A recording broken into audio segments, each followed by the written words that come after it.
అందరికీ నమస్కారం అండి। ఈ రోజు మనం కన్యా రాశి వారి గురించి తెలుసుకుందాం।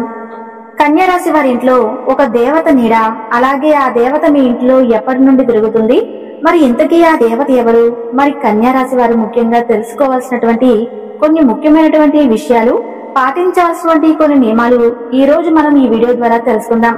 కన్యా రాశి వారు మన ఛానల్ చూస్తున్నట్లయితే తప్పకుండా సబ్స్క్రైబ్ చేసుకుని, వీడియో నచ్చితే తప్పకుండా లైక్ చేసి సపోర్ట్ చేయండి। మరి ఏ దేవత యొక్క అనుగ్రహం మీపై ఉంది, ఏ దేవత యొక్క శాపం కూడా ఉందని తెలుసుకోండి। మరి వీడియోని చివరి వరకు చూస్తేనే మీకు అర్థమవుతుంది। ఎవరైనా కానీ చిన్నపిల్లల దగ్గర నుండి పెద్దవాళ్ళ వరకు ఈ రాశి వారిలో ఉండేటటువంటి కొన్ని ముఖ్యమైనటువంటి లక్షణాల గురించి తెలుసుకుంటే నిజంగా మీరు ఆశ్చర్యపోతారు। ఎందుకంటే ఈ రాశికి చాలా మంచితనం, అలాగే చాలా ఎక్కువగా హెల్పింగ్ నేచర్ అనేది ఉంటుందని చెప్పుకోవాలి। అలాగే చాలా సహనం, ఓర్పు అనేది కూడా ఎక్కువగా ఉంటాయి।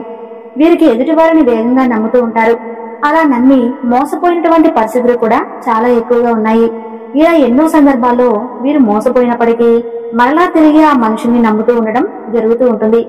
అలా మరలా నమ్ముతూ చివరాఖరికి ఏదో ఒక సందర్భంలో ఖచ్చితంగా వారంటే ఏంటనేది తెలుసుకుని అది మానుకోవడానికి ప్రయత్నం చేస్తూ ఉంటారు। అలాగే వీరిని చాలా మంది మోసం చేయడానికి కూడా ప్రయత్నిస్తూ ఉంటారు। మోసం చేసిన వారు కూడా ఉన్నారు।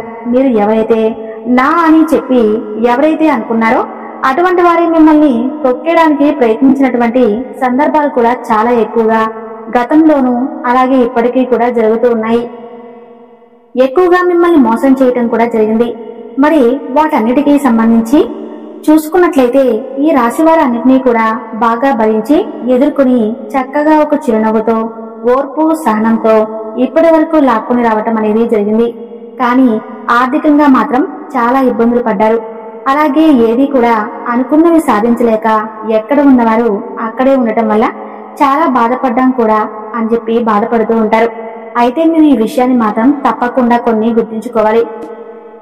అసలు ఈ రాశి వారికి అయితే కొన్ని మంచి రోజులు అనేవి కొన్ని కలిసి రావటం అనేది జరగబోతుంది। కొంతకాలంగా అంటే గత కొంతకాలంగా కావచ్చు, లేదంటే గడిచిపోయిన రోజులు కావచ్చు, మీరు చాలా ఇబ్బందులు, బాధలను, సమస్యలను ఎదుర్కోవడం జరిగింది। అయితే మీరు కొన్ని పాటించవలసిన నియమాలు తెలుసుకోండి। వాటి వల్ల మీకు మరింత లాభం అనేది చేకూరుతుంది। చేయకూడనటువంటి పనులు కూడా కొన్ని ఉన్నాయి, అవి కూడా వివరంగా చెప్తాం, తెలుసుకోండి। వాటి గురించి కూడా ఈ రోజు మనం ఈ వీడియోలోనే తెలుసుకోబోతున్నాం। అయితే వివరాల్లోకి వెళితే మీ ఇంట్లో ఒక దేవత కొలువు ఉండడం జరిగింది। మరి ఇంట్లో దేవత కొలువు ఉండడం ఏమిటి అని విచిత్రం కాకపోతే అని మీరు అనుకుంటారేమో। ప్రతి ఇంట్లో ఒక దేవత అనేది కొలువు ఉండడం జరుగుతుంది। అది కులదేవత, ఆరాధ్య దేవత అని అంటారు। మన పూర్వీకుల కాలం నుండి, మన పెద్దల కాలం నుండి వస్తున్నటువంటి ఆరాధ్య దేవత మన ఇంటి దేవత, మన కుల దేవత। కాబట్టి ఆ దేవత ఎవరైతే ఉన్నారో వారి యొక్క అనుగ్రహంతో పాటు వారి యొక్క శాపం కూడా మనకు కొంత ఉంటుందని చెప్పుకోవాలి। అంటే ఎవరైతే ఆ తల్లిని విస్మరిస్తారో, ఎవరైతే మర్చిపోయారో అటువంటి వారికి ఆమె అనుగ్రహం ఏ విధంగా అయితే ఉంటుందో ఆమె ఒక శాపం లేదా కోపం కూడా ఉంటుందని తెలుసుకోండి।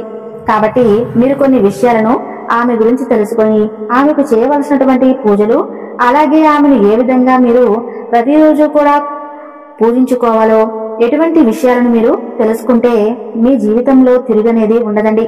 కాబట్టి మీరు కొన్ని విషయాల్లో పొరపాట్లు చేస్తున్నారు, కొన్ని తప్పులు అనేవి చేస్తున్నారు। అటువంటి తప్పులు, పొరపాట్లు ఇక నుండి మీరు చేయకుండా జాగ్రత్తగా ఉండాల్సినటువంటి విషయాలు కూడా చేసుకుని సరిదిద్దుకునేటువంటి ప్రయత్నాలు కూడా ఈ రోజు నుండే మొదలు పెట్టండి।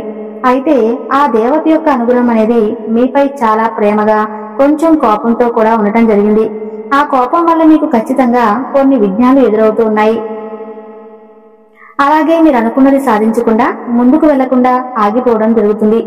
విజయాలు సాధించాలని చెప్పి మీరు అనుకున్నట్లయితే గనక మీరు తప్పకుండా ఈ రోజు ఈ వివరణ అంతా కూడా విని చిన్న చిన్న పరిహారాలు ఉన్నాయి, వాటిని పాటించి చక్కగా మీ జీవితాన్ని ఆనందభరితం చేసుకోండి। మరి మీరు తెలుసుకోవాల్సినటువంటి, పాటించాల్సినటువంటి నియమాలు ఏమిటో కూడా ఈ రోజు మనం క్షుణ్ణంగా తెలుసుకుందాం। ఈ రాత్రికి మీ ఇంట్లోనే ఒక దేవత యొక్క అనుగ్రహం, శాపం అనేది ఉందని చెప్పాం కాబట్టి ఆ దేవత యొక్క కటాక్షం ఎలా ఉంటుందనేది తెలుసుకోండి। అలాగే ఆ దేవత యొక్క శాపం కూడా మీపై అలాగే ఉందని తెలుసుకోండి। అలాగే ఆ దేవత యొక్క శాపం కూడా మీపై అలానే ఉందని తెలుసుకోండి। మరి మీరైతే కొన్ని పనులను ఖచ్చితంగా దూరంగా ఉండాలి. మొట్టమొదటిగా మీరు గొడవల జోలికి ఎవరితోనైనా కూడా వెళ్ళకూడదు. అందరితో మంచిగా ఉండటం, అలాగే వారికి అనుకూలంగా కాకపోయినా మీకు అనుకూలంగా వారు ఏదైనా మంచిగా ఉన్నట్లే ఉంటూ ఉంటే అలానే ఉండండి. చెడు పనులు చేస్తూ ఉంటే మీరు వారికి చెడు చేయాలని చూడొద్దు. అటువంటి వారి పట్ల కొంచెం మీరు ఎక్కువగా కోపభావంతో కాకుండా ప్రేమపూర్వకమైనటువంటి మాటలతో వారి నుండి మీరు దూరంగా వెళ్ళిపోండి. చెడు కార్యాలు చేయకుండా, చెడును ముందుకు తీసుకువెళ్లకుండా, చెడు వైపు మీరు నిలబడకుండా ఉంటే ఖచ్చితంగా ఆ దేవత యొక్క అనుగ్రహం అనేది, అలాగే ఆ దేవత యొక్క శాపం అనేది మీపై తగ్గుముఖం పడుతుంది. అంటే ఎవరైనా కానీ మీకు చెడు తలపట్టాలని చెప్పి చూసినా మీరు ఎదుటి వ్యక్తులను చెడు తలంపు చేసేటువంటి విధంగా మీ ప్రవర్తన ఉండకూడదు అని అర్థం. అంటే చెడ్డవారికి చెడ్డగా ఉండాలని చెప్పి అంటారు. కానీ మనం ఎంత ఓర్పుగా సహనంగా ఉన్నాము అంటే మనకు వచ్చేటటువంటి జీవితం అనేది కూడా అంతే ఉంటుంది. అలాగే ఎవరైతే గర్భిణీ స్త్రీలు కానీ, చిన్నపిల్లలు కానీ, ఆడవారు కానీ ఉంటారు కదా, మరి అటువంటి వారిని కూడా మీరు ఇబ్బంది పెట్టేటటువంటి చర్యలు అస్సలు చేయకండి. అలాగే మీరు వీలైనంత వరకు నాగదేవత యొక్క ఆరాధన చేసుకోవటం చాలా మంచిది.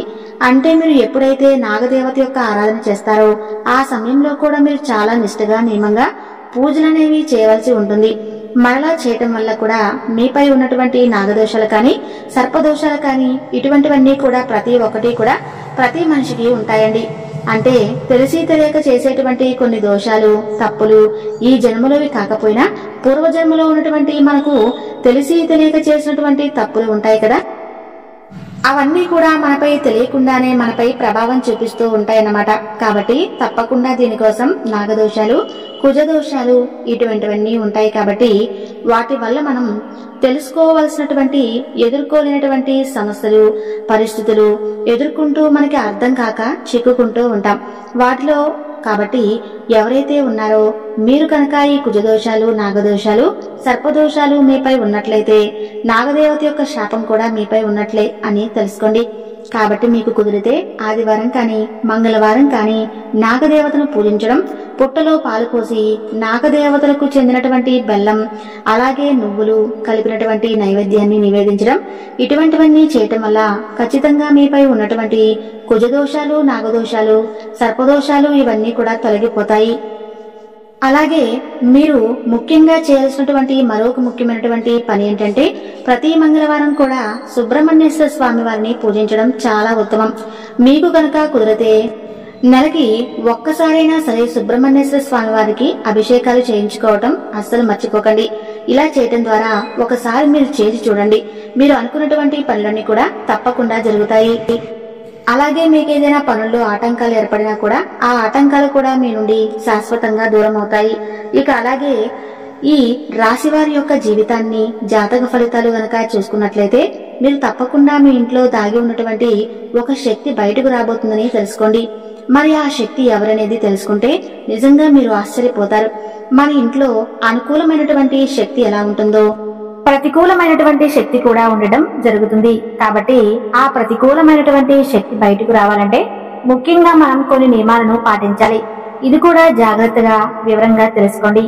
అద్భుతమైనటువంటి మీ జీవితం ఆనందంగా సాగిపోవాలంటే మీరు చేయాల్సినటువంటి కొన్ని పనులు ఏమిటి అంటే, మీరు తెలుసుకునే ముందు ఇంతకీ ఆ శక్తి ఏంటి, ఆ శక్తి అసలు బయటకు రావాలంటే మేము చేయాల్సిన అని చెప్పి ఆలోచిస్తూ ఉన్నారు కదా, అయితే మీ ఇంట్లో అసలు ఏ శక్తి దాగి ఉందో తెలుసుకోండి.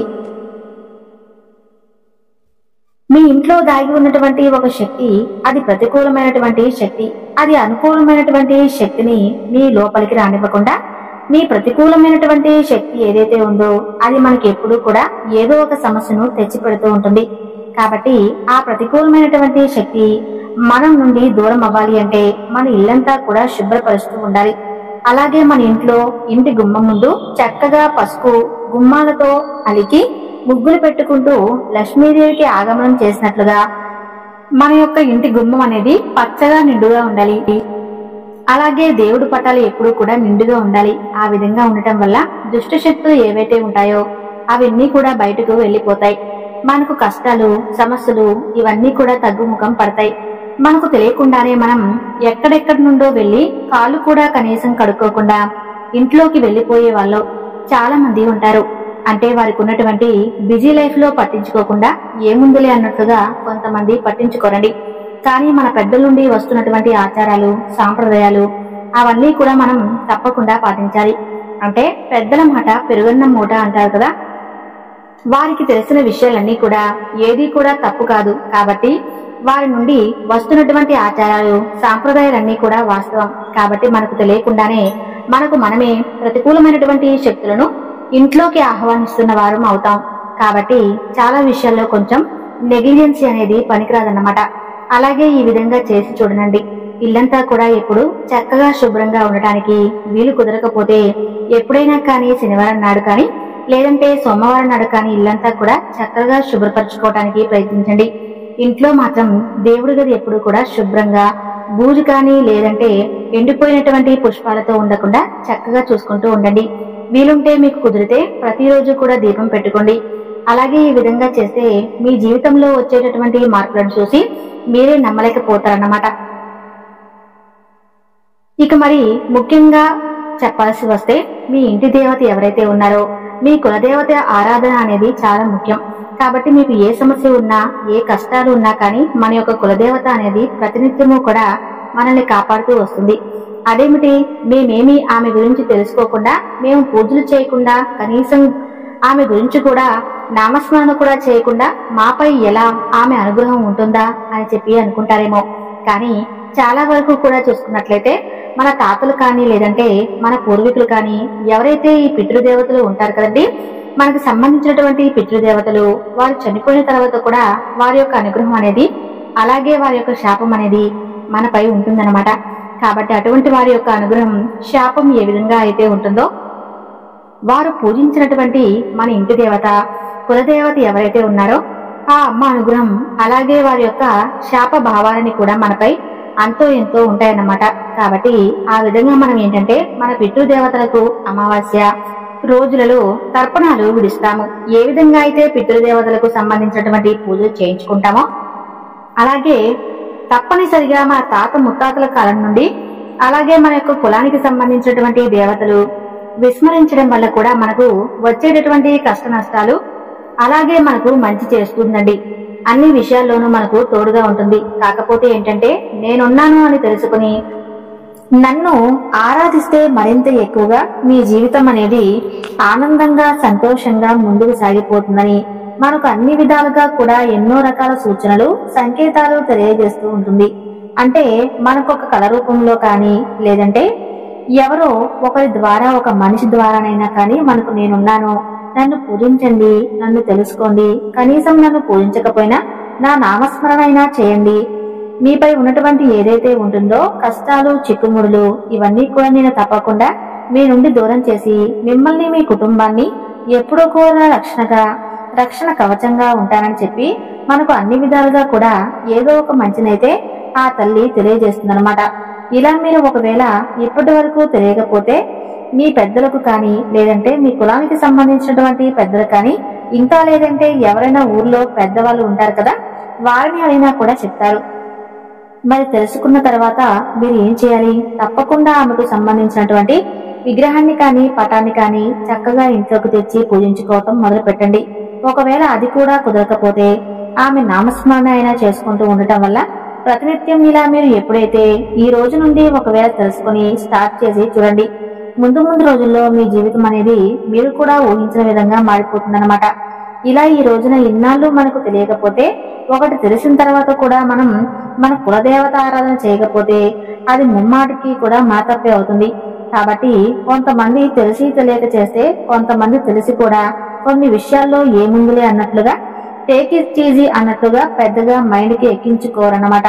తర్వాత అన్ని కూడా సమస్యలు ఒక్కసారిగా మీద పడిపోయినప్పుడు ఏం చేస్తామో, మేమంతా కూడా మంచి చేస్తున్నామే, అందరి పట్ల కూడా మేము మంచిగానే ఉంటున్నామే అని తెలియకుండా కూడా మేము ఎవరికి ఎటువంటి అపకారం కానీ కీడు కానీ తలపెట్టలేదే అని చెప్పేసి ఎన్నో కష్టాలు, ఎన్నో బాధలు పడుతూ ఉంటారు. ఒక విషయాన్ని ముందుగా, అది కూడా మంచి విషయాన్ని తెలుసుకున్నప్పుడు మనం ఏదో ఒక విధంగా ఒక చిన్న ప్రయత్నం కనుక మనం చేయాల్సి అని చెప్పి మనసులోకి ఆలోచన వచ్చింది అంటే తప్పకుండా మన పని చేయాలండి. చేస్తే వచ్చేటటువంటి నష్టం కూడా పెద్దగా ఏమీ ఉండదు. కాబట్టి అలా చేయటం వల్ల మన జీవితం మారిపోతుంది. అంటే అంతకన్నా కూడా మరి ఇంకేం కావాలి చెప్పండి? కాబట్టి ఒక్కసారి మీ వంతుగా ఏదో ఒకటి ఈ రోజు మీ యొక్క కులదేవత యొక్క ఆరాధన చేసి చూడండి. అంతేకాకుండా మీరు ఏదైతే నాగదేవత యొక్క అనుగ్రహం కోసం ఆదివారం కానీ మంగళవారం కానీ నాగదేవతను కూడా తప్పకుండా పూజ చేయండి. అలా చేయటం వల్ల మీపై ఏర్పడినటువంటి నాగదోషాలు, పితృదోషాలు, అలాగే సర్పదోషాలు ఇవన్నీ కూడా తొలగిపోతాయి. మరి తెలుసుకున్నారు కదండి కన్యా రాశి గురించి. ఈ వీడియో మీకు నచ్చితే తప్పకుండా లైక్ చేసి జై శ్రీరామ్ అని కామెంట్ చేయండి.